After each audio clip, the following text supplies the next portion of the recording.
نحمد و نصلی علی رسوله الکریم اما بعد فاعوذ باللہ من الشیطان الرجیم بسم اللہ الرحمن الرحیم ربنا وبعث فیہم رسولا منہم یتلو علیہم آیاتک ویعلمہم الکتاب والحکمت ویزکیہم انک انت العزیز الحکیم صدق اللہ العظیم رب اشرح لی صدری ویسر لی امری واحلل عقدۃ من لسانی یفقهوا قولی رب زدنی علما رب زدنی علما رب زدنی علما اللہم صل علی سیدنا و مولانا محمد و آلہ و عطرتہ بعدد کل معلوم لک۔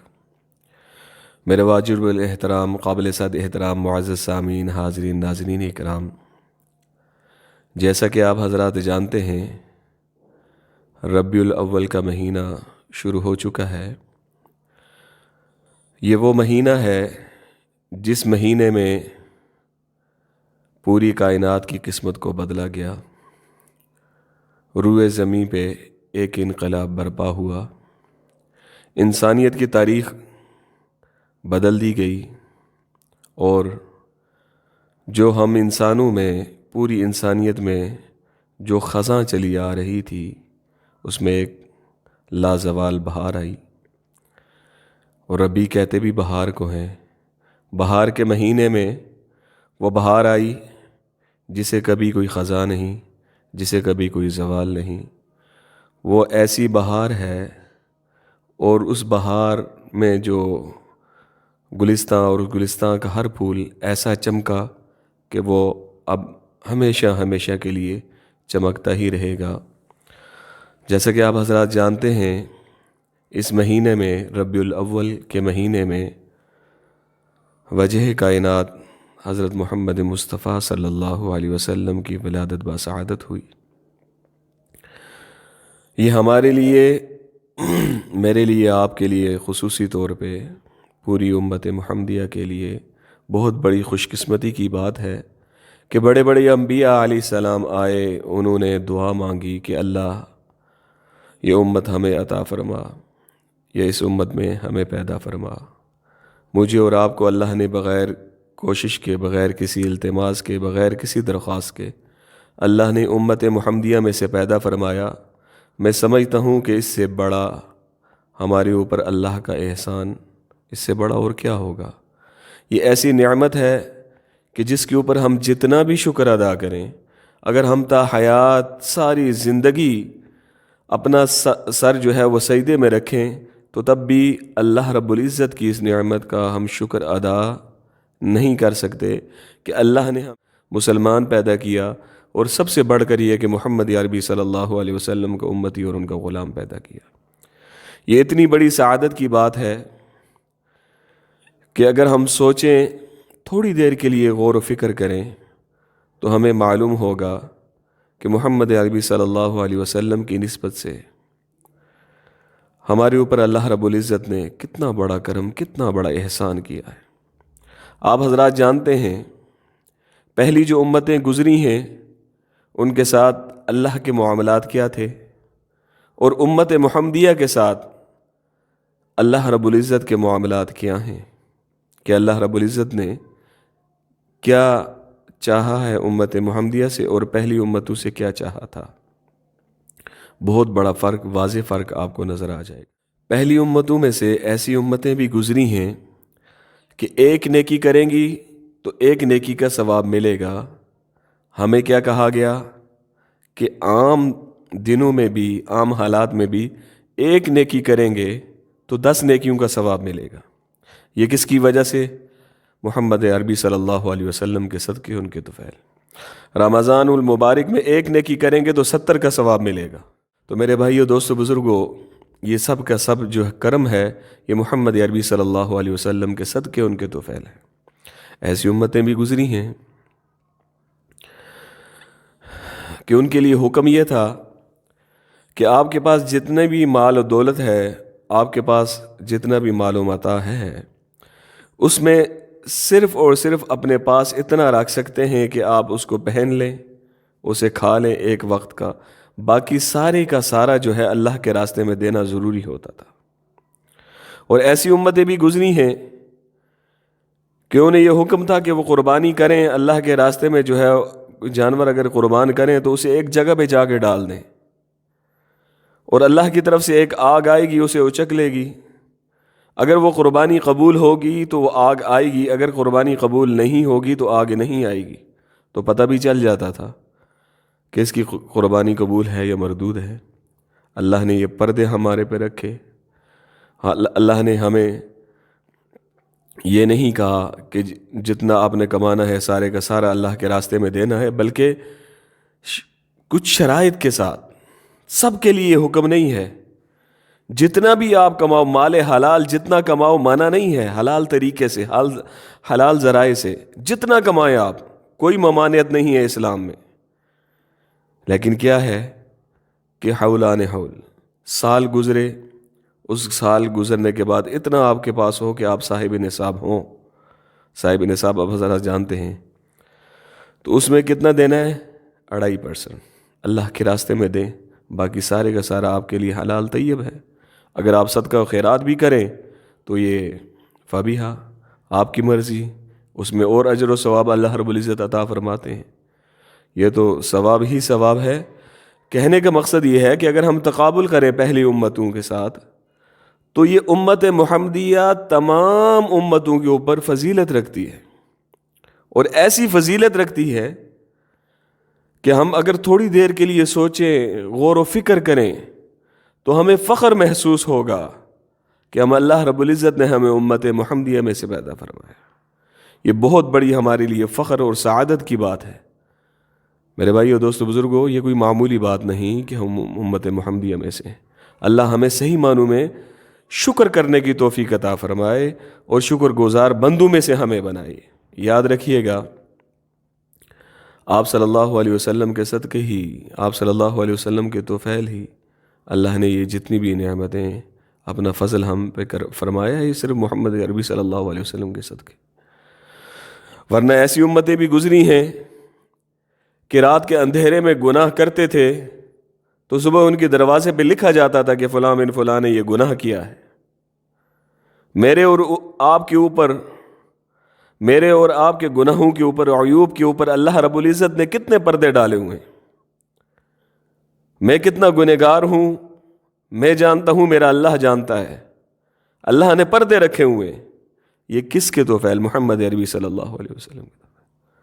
ہم جتنی چیزیں سوچتے چلے جائیں، گنتے چلے جائیں، ہم نعمتیں گنتے چلے جائیں، ہماری گنتی ختم ہو سکتی ہے، اللہ کی نعمتیں نہیں ختم ہو سکتی جو اللہ رب العزت نے صرف اور صرف محمد عربی صلی اللہ علیہ وسلم کے صدقے اس امت پہ فرمائی ہیں۔ اللہ نے کتاب عطا فرمائی، قرآن پاک۔ اس سے پہلے جتنی بھی کتابیں ساری کی ساری کیا تحریف شدہ، ان کے اندر تحریف ہو گئی، لیکن کیا ہوا؟ قرآن پاک جو اللہ رب العزت نے ہمیں عطا فرمایا، یہ ایسا معجزہ اللہ رب العزت نے عطا فرمایا ہے کہ اس کے اندر کسی قسم کی کوئی تحریف کرنا بھی چاہے، کسی قسم کی کوئی تبدیلی کرنا بھی چاہے، وہ کبھی بھی کر نہیں سکتا۔ اِنَّا نَحْنُ نَزَّلْنَا الذِّكْرَ وَإِنَّا لَهُ لَحَافِظُونَ۔ یہ رسول اللہ صلی اللہ علیہ وسلم کے صدقے ان کے توفیل، یہ معجزہ ہمیں کو کتاب بھی سب سے اعلیٰ عطا فرمائی۔ تو اس لیے میرے بھائیو دوستو بزرگوں، ربیع الاول آ رہا ہے۔ اس ربیع الاول کے اندر سب سے پہلا پیغام یہ ہے کہ میرے بھائیو دوستو بزرگوں، سب سے پہلی چیز کہ محمد عربی صلی اللہ علیہ وسلم کا اس دنیا میں آنے کا مقصد کیا تھا، ہمیں انہوں نے کیا تعلیمات دی، اور آیا ہم کتنا آپ صلی اللہ علیہ وسلم کی تعلیمات پہ عمل کرتے ہیں۔ یہ مقصد، اصل چیز یہ ہے کہ ہم صحیح معنوں میں مسلمان بن جائیں، اللہ اور اللہ کے رسول کی صحیح معنوں میں اطاعت کریں۔ اگر ہم دنیا اور آخرت میں کامیابی چاہتے ہیں، یاد رکھنا مسلمان کے لیے جو ہے، اگر یہ شرط ہے کہ دین اسلام پہ عمل کرے۔ جب دین اسلام پہ عمل کرتا ہے، ہم نے صحابہ کی مثال دیکھی، تو اللہ کیا کرتے ہیں؟ دنیا کو بھی اس کے قدموں میں لا کے ڈال دیتے ہیں۔ آج جو ہم بے اضطرابی، بد امنی، بے سکونی اور بے چینی والی جو زندگی گزار رہے ہیں، صحیح معنوں میں اگر دیکھا جائے تو یہ صرف اور صرف جو ہے دین سے دوری کی وجہ سے ہے، وگرنہ تو دین کے اندر رہتے ہوئے بھی ہم نے یہ دیکھا کہ دیکھیں کہ صحابہ اکرام رضوان اللہ تعالی علیہم اجمعین مہینوں مہینوں ان کے گھروں میں چولہا نہیں جلا کرتا تھا، ہانڈی نہیں بنتی تھی، لیکن وہ مطمئن تھے اپنی زندگی سے، اپنے آپ سے، بڑے سکون والی زندگی گزار رہے تھے، گزاری خود رسول اللہ صلی اللہ علیہ وسلم نے اور آپ صلی اللہ علیہ وسلم کے اہل بیت نے، آل رسول نے، حسن و حسین، ننھے منھے حضرت فاطمہ رضی اللہ تعالی عنہ، یہ سارے گھر میں اگر کھانے پینے کے لیے بھی کچھ نہیں ہے تو کچھ نہیں۔ تو اللہ رب العزت نے پھر دکھایا، جب صحابہ اکرام نے دین کا دامن نہیں چھوڑا تو اللہ رب العزت نے دنیا بھی ان کے قدموں میں ڈھیر کر کے دکھائی۔ وہ جو لوگ ایسے حالات، نہ کوئی افرادی قوت ہے، نہ مال و اسباب ہیں، نہ اسلحہ ہے جس کو لے کے دنیاوی طور پہ جو ہے وہ فخر کیا جائے، کچھ بھی نہیں تھا۔ کیا تھا؟ اللہ اور اللہ کے رسول کی اطاعت تھی، رسول اللہ صلی اللہ علیہ وسلم کے فرامین پہ صدق دل سے عمل کرنے والے تھے اور ماننے والے تھے۔ جب انہوں نے مانا اور اس پہ عمل کیا، اللہ نے بادشاہت بھی دی، حکمرانی بھی دی، خلافت بھی دی، دنیا بھی دی اور آخرت بھی دی، رضی اللہ عنہ ورسول۔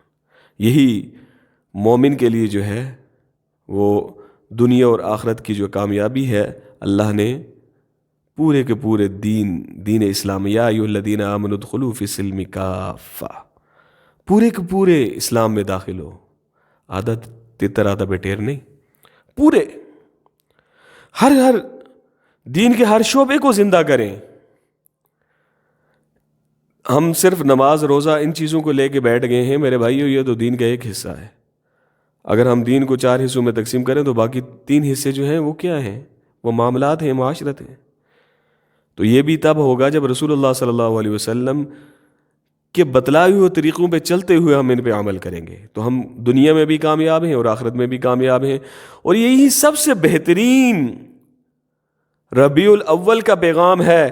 یاد رکھیے گا، آپ صلی اللہ علیہ وسلم جب آئے اس دنیا میں اور جس قوم میں آئے وہ ایسی قوم تھی جس کے اوپر کوئی حکمرانی کرنے کے لیے تیار نہیں تھا، ایسی جہالت تھی، چھوٹی سی بات پہ قتل کر دینا ان کے لیے ایک معمولی سا کام تھا۔ سال ہا سال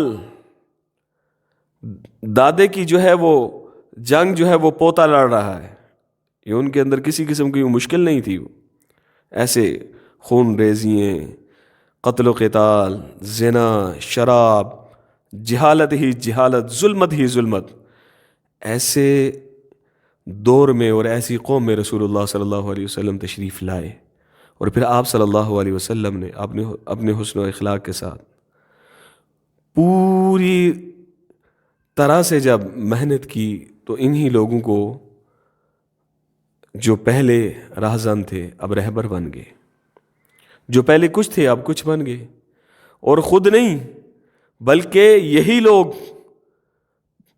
دنیا کے لیے ہدایت کا ذریعہ بن گئے۔ اب یہی آپ صلی اللہ علیہ وسلم کے مشن کے ساتھی بن گئے، آپ صلی اللہ علیہ وسلم کے مقصد کو لے کے پوری دنیا میں پھیلے۔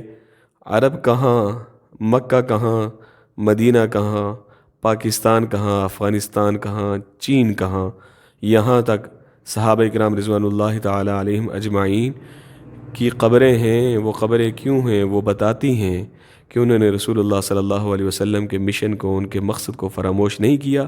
میرے اور آپ کے لیے بھی یہ ربیع الاول پھر پیغام لے کے آیا ہے کہ رسول اللہ صلی اللہ علیہ وسلم کے اس مشن کو نہ بھولیں، جو رسول اللہ صلی اللہ علیہ وسلم کہہ کے گئے تھے کہ دیکھو حاضرین، میں نے تمہارے تک تو پہنچا دیا، اب تمہارا کام ہے کہ غائبین تک میری ان باتوں کو پہنچائیں۔